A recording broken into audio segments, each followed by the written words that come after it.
pueblo, ¿no? Qué importante cuando el pueblo se cansa, cuando el pueblo se manifiesta, y me voy al pueblo venezolano, porque hay que tener agallas, hay que tener cojones, hay que tener ovarios, hay que tener para poder vivir en una dictadura y donde se dio la oportunidad de que se pueda votar, vamos a decirlo, con todas las trabas que siempre quisieron imponer sobre que no estaban habilitados, que no se podían inscribir, que no sé qué. Y que ahora el pueblo salga, ¿no? Y que sea la viva voz de un pueblo sangrando, reclamando que se reconozca lo que fue y lo que sucedió hace 2 semanas, las votaciones. Sí, el 28 de julio. Yo quiero decirlo ya de entrada porque me parece que esta es la categorización correcta. Venezuela está secuestrada por una organización criminal que ha tomado las instituciones del país. Pero Venezuela es un país secuestrado. Las elecciones se dieron en un contexto ya de elecciones no justas porque la principal líder opositora, que es María Corina Machado, que había ganado la primaria opositora con más del 90% del respaldo, fue inhabilitada para ejercer cargos públicos. Luego ella nombra a una sustituta, Corina Lloris, que no se pudo inscribir. Finalmente se llega a la candidatura de Edmundo González Urrutia. Recorrí Caracas de punta a punta.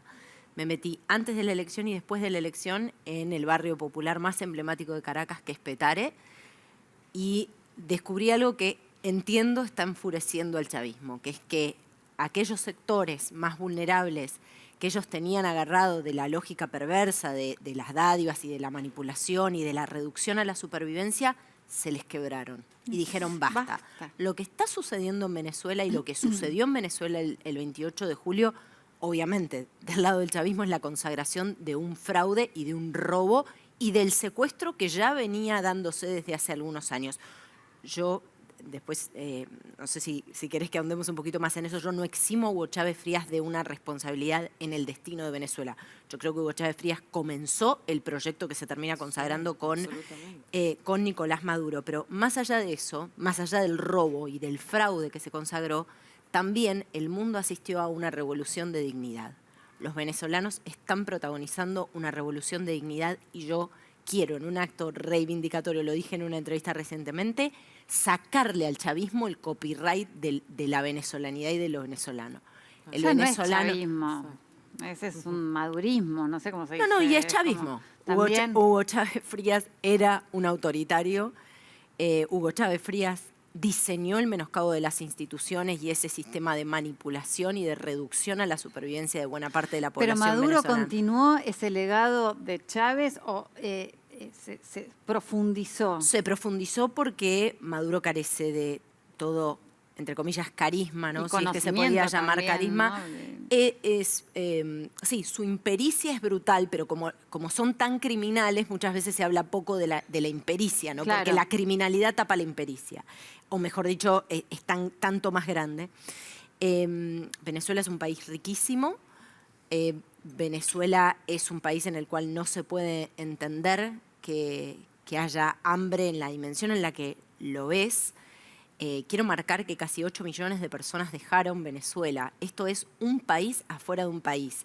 Y no es una migración así en términos lavados. Es una migración forzada, es un desplazamiento forzado. Es un exilio de prácticamente 8 millones de personas que resulta de un proyecto de hambre y represión. Eso es el chavismo, un proyecto de hambre y represión que ha secuestrado Venezuela. Las elecciones... Y te digo, repito, recorrí Caracas de punta a punta. Todos los comentarios, las expresiones incluso de gente que sentía o había sentido en algún momento cierta lealtad al chavismo por alguna u otra razón de su historia personal o familiar, me decían, quiero un cambio. En Venezuela te duele respirar hoy. A mí me tocó estar poco después del secuestro de Frei Superlano a plena luz del día. Están chupando gente mientras nosotros hablamos.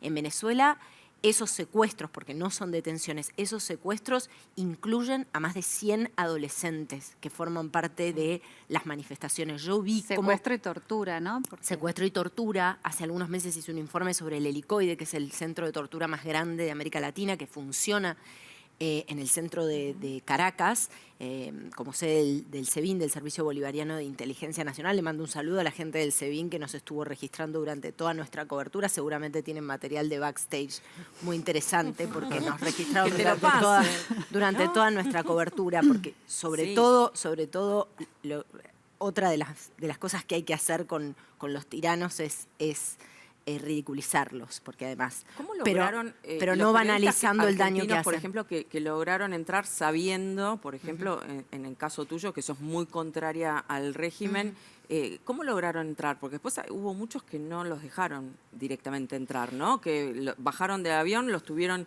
3 horas en un cuarto y los mandaron de vuelta.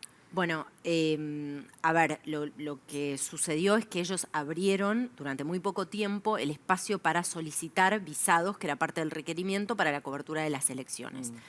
En el caso del equipo de TN, yo viajé con Matías Revela y con Bruno Masiltelli, luego viajaron Federico Gandolfi y Gonzalo Báñez, contábamos bueno, habíamos solicitado los permisos para hacer el ingreso nosotros 3 en la fecha en que ingresamos y para cubrir la elección. Ese visado duraba muy poco tiempo.